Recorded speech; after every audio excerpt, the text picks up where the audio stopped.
Awal ditemukannya kelemahan pada teori atom Thomson bermula ketika dilakukan pengujian secara eksperimental oleh Geiger dan Marsden di bawah pengawasan Ernest Rutherford pada tahun 1911 melalui penelitian dan pengujian dengan menembakkan partikel alfa pada plat tipis emas setebal 0,01 mm. Partikel alfa sendiri adalah partikel bermuatan positif dengan kecepatan lambat dan daya tembus rendah. Percobaan yang dilakukan oleh Rutherford bisa kita simak pada simulasi ini. Simulasi ini memperlihatkan partikel alfa yang bermuatan positif ditembakkan pada lempeng tipis emas, lalu di sekitarnya ditempatkan layar sintilasi yang terbuat dari seng sulfida sebagai detektor yang akan berpendar bila terkena atau tertumbuk partikel alfa. Hasil dari eksperimen tersebut memperlihatkan bahwa ternyata sebagian besar partikel alfa menembus pada plat tipis emas dan sebagian kecil dibiaskan dan sebagian kecil lagi memantul. Adapun ilustrasinya adalah seperti ini. Secara terperinci dapat kita simak pada gambar dan keterangan berikut ini.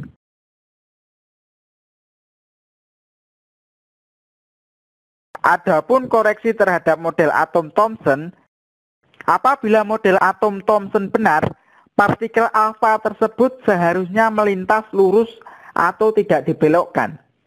Karena massa dan energi partikel alfa jauh lebih besar daripada massa elektron dan massa proton dalam atom. Sehingga lintasannya tidak terganggu oleh elektron dan proton tersebut. Namun kenyataannya ada sebagian partikel yang berbelok dan bahkan ada yang memantul kembali. Ini berarti ada titik di dalam atom yang bermassa cukup besar sehingga dapat memantulkan kembali partikel alfa. Dan sesuai dengan konsekuensi hukum Coulomb bahwa titik di dalam atom tersebut haruslah bermuatan positif karena dapat menolak partikel alfa yang juga bermuatan positif. Berdasarkan hasil eksperimen itulah, Rutherford mengemukakan teori tentang atom bahwa atom terdiri dari muatan positif yang terkumpul dalam satu titik dan sebagian besar massa atom terpusat padanya. Titik inilah yang dinamakan inti atom. Dan daerah di sekitar inti merupakan daerah kosong dan elektron mengelilingi inti pada jarak yang cukup jauh. Model ini mirip sebagai planet-planet pada tata surya. Demikianlah Rutherford mengemukakan teorinya tentang atom. Namun, ada beberapa hal yang tidak mampu dijelaskan oleh teori atom Rutherford. Dan inilah yang menjadi kelemahan dari teori atom tersebut. Yaitu, berdasarkan teori elektrodinamika, elektron yang mengelilingi inti seharusnya memancarkan gelombang elektromagnetik. Akibatnya, lama-kelamaan elektron kehilangan energi. Sehingga lintasannya semakin lama semakin kecil dan akhirnya jatuh pada inti. Namun, kenyataannya elektron tidak pernah jatuh ke inti. Selain itu, teori atom Rutherford tidak dapat menjelaskan spektrum atau hidrogen yang bersifat diskrit. Bahkan, menurut teori Rutherford, spektrum atom hidrogen malah bersifat kontinu. Dua hal inilah yang menjadi kelemahan teori atom Rutherford. Namun, pada perkembangan selanjutnya, kelemahan ini mampu diperbaiki oleh ilmuwan-ilmuwan generasi berikutnya. Yaitu pada tahun 1913, Niels Bohr, seorang ilmuwan yang nantinya menjadi pionir dalam mendefinisikan teori kuantum, mengemukakan model atom semi klasik. Dikatakan demikian karena ia memadukan konsep fisika klasik Rutherford dengan konsep mekanika kuantum Planck dan Einstein. Berpijak pada teori yang dikemukakan Rutherford dan eksperimen yang dilakukan pada spektrum atom hidrogen, akhirnya ia menyimpulkan dan menyusun teori dengan mengajukan dua postulat yang melandasi model atomnya.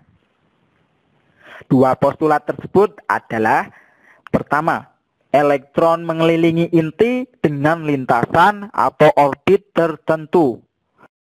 Berdasarkan teori mekanika kuantum, benda yang bergerak beraturan dengan orbit tertentu tidak akan membebaskan energi jika keliling lintasannya merupakan bilangan bulat dari panjang gelombang de Broglie dengan momentum angular sebesar m kali v kali r sama dengan n kali h per 2pi, di mana n adalah bilangan bulat 1, 2, 3, dan seterusnya yang menyatakan bilangan kuantum.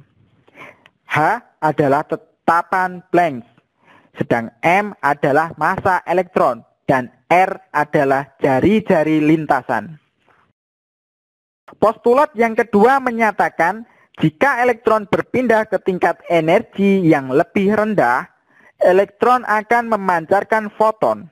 Sebaliknya, jika elektron berpindah ke tingkat energi yang lebih tinggi, maka elektron akan menyerap energi.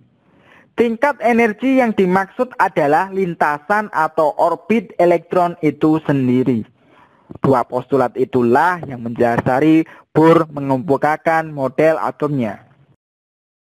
Bohr menyatakan bahwa atom ternyata menyerupai sistem tata surya mini dengan elektron-elektron mengitari inti atom seperti planet mengitari matahari. Keberhasilan teori atom Bohr. Di antaranya, ilmuwan pertama yang mendefinisikan teori kuantum.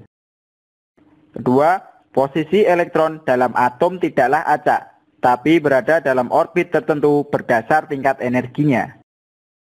Ketiga, dapat menjelaskan dengan tepat spektrum garis pada atom hidrogen. Keempat, berhasil menjelaskan atom-atom hidrogen yang memiliki satu elektron dan ion-ion yang mempunyai satu elektron. Kelima, berhasil mengemukakan bahwa radiasi terpancar selama transisi elektron. Kelemahan teori atom Bohr. Yang pertama adalah lintasan elektron yang sangat sulit. Yang kedua, tidak dapat menerangkan atom berelektron banyak. Ketiga, tidak dapat menerangkan proses ikatan kimia. Yang keempat, tidak dapat menerangkan pengaruh medan magnet terhadap spektrum atom.